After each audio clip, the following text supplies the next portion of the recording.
Hi everyone, welcome back to our channel. क्या आपने कभी सोचा है कि इंद्रधनुष के सुंदर रंग या आश्चर्यजनक सूर्यास्त के रंग क्या होते हैं? खैर, इसका उत्तर स्पेक्ट्रम नामक किसी चीज में है।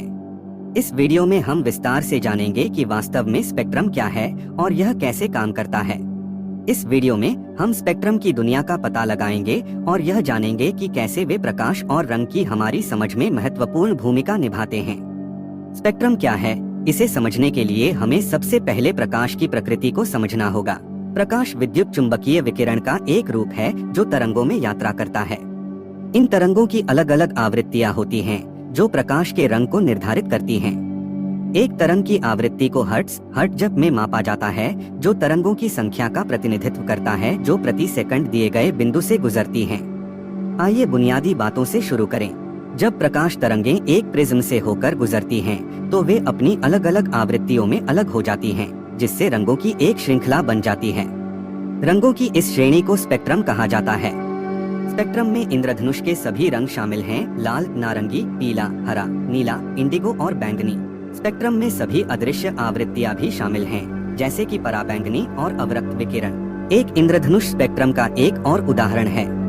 वर्षा की बूंदें छोटे प्रिज्म के रूप में कार्य करती हैं, सूर्य के प्रकाश को अपवर्तित करती हैं और आकाश में एक रंगीन चाप बनाती हैं। वास्तव में इंद्रधनुष के रंग ठीक उसी क्रम में व्यवस्थित होते हैं जैसे प्रिज्म में रंग होते हैं। स्पेक्ट्रम हमारे रोजमर्रा के जीवन में भी भूमिका निभाते हैं। क्या आपने कभी ध्यान दिया है कि सूर्यास्त के समय आसमान कैसे लाल या नारंगी दिखाई देता है? ऐसा इसलिए है क्योंकि सूर्य के प्रकाश को पृथ्वी के अधिक वायुमंडल में यात्रा करनी पड़ती है, जो छोटे नीले तरंग दैर्ध्य को बिखेरता है और लंबी लाल तरंग दैर्ध्य को पार करने की अनुमति देता है। परिणाम आकाश में रंगों का आश्चर्यजनक प्रदर्शन है। दो मुख्य प्रकार के स्पेक्ट्रम हैं: निरंतर और असतत। सतत स्पेक्ट्रम एक ऐसा स्पेक्ट्रम है जिसमें असीमित संख्या में आवृत्तियां होती हैं, जबकि असतत स्पेक्ट्रम में केवल सीमित संख्या में आवृत्तियां होती हैं। आइए विभिन्न प्रकार के स्पेक्ट्रम पर करीब से नजर डालें। हमारे पास रेडियो तरंगें, माइक्रोवेव, अवरक्त विकिरण, दृश्य प्रकाश, पराबैंगनी विकिरण, एक्सरे और गामा किरणें हैं। प्रत्येक प्रकार के स्पेक्ट्रम में आवृत्तियों और तरंग दैर्ध्य का अपना सेट होता है। उदाहरण के लिए, रेडियो तरंगों में दृश्य प्रकाश की तुलना में लंबी तरंग दैर्ध्य होती है, जबकि एक्सरे में दृश्य प्रकाश की तुलना में कम तरंग दैर्ध्य होती है। स्पेक्ट्रम को एक ग्राफ द्वारा दर्शाया जा सकता है, जिसे स्पेक्ट्रम विश्लेषण कहा जाता है। यह ग्राफ विभिन्न आवृत्तियों पर प्रकाश की तीव्रता दिखाता है और इसका उपयोग प्रकाश के गुणों और इसे उत्सर्जित या अवशोषित करने वाली वस्तुओं का अध्ययन करने के लिए किया जाता है। स्पेक्ट्रम का विश्लेषण करके वैज्ञानिक ब्रह्मांड में सितारों, ग्रहों और अन्य वस्तुओं की रासायनिक संरचना निर्धारित कर सकते हैं। वास्तव में स्पेक्ट्रम का अध्ययन खगोल विज्ञान के सबसे महत्वपूर्ण उपकरणों में से एक है।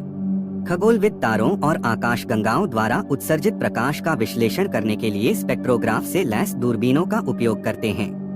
वर्णक्रम का अध्ययन करके वे इन वस्तुओं की आयु, संरचना और गति का निर्धारण कर सकते हैं और ब्रह्मांड की कार्यप्रणाली में अंतर्दृष्टि प्राप्त कर सकते हैं। स्पेक्ट्रोस्कोपी इस बात का अध्ययन है कि प्रकाश पदार्थ के साथ कैसे संपर्क करता है। किसी पदार्थ द्वारा उत्सर्जित या अवशोषित प्रकाश के वर्णक्रम का विश्लेषण करके वैज्ञानिक इसकी संरचना और गुणों की पहचान कर सकते हैं। इस तकनीक का उपयोग विभिन्न क्षेत्रों में किया जाता है, जैसे कि खगोल विज्ञान, रसायन विज्ञान और जीव विज्ञान।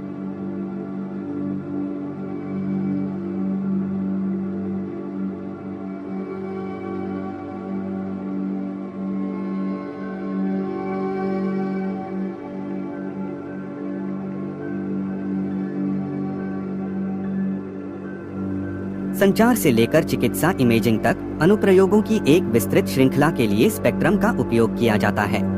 रेडियो तरंगों का उपयोग रेडियो और टेलीविजन प्रसारण के लिए किया जाता है, जबकि एक्सरे का उपयोग चिकित्सा इमेजिंग के लिए किया जाता है।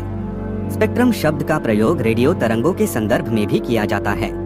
रेडियो स्पेक्ट्रम संचार के लिए उपयोग की जाने वाली आवृत्तियों की श्रेणी को संदर्भित करता है, जैसे AM और FM रेडियो, टेलीविजन प्रसारण, सेल फोन नेटवर्क और वाईफाई। तो यह एक संक्षिप्त अवलोकन है कि स्पेक्ट्रम क्या है। अंत में, वर्णक्रम हमारी दुनिया का एक महत्वपूर्ण हिस्सा है और हमें प्रकाश और रंग के गुणों को समझने में मदद करते हैं। इंद्रधनुष से लेकर सूर्यास्त तक स्पेक्ट्रम हमारे चारों ओर हैं और हमारे दैनिक जीवन में महत्वपूर्ण भूमिका निभाते हैं। मुझे उम्मीद है कि आपको यह वीडियो जानकारीपूर्ण लगा होगा। इस तरह के और जानकारीपूर्ण वीडियो के लिए हमारे चैनल को लाइक और सब्सक्राइब करना न भूलें। देखने के लिए धन्यवाद।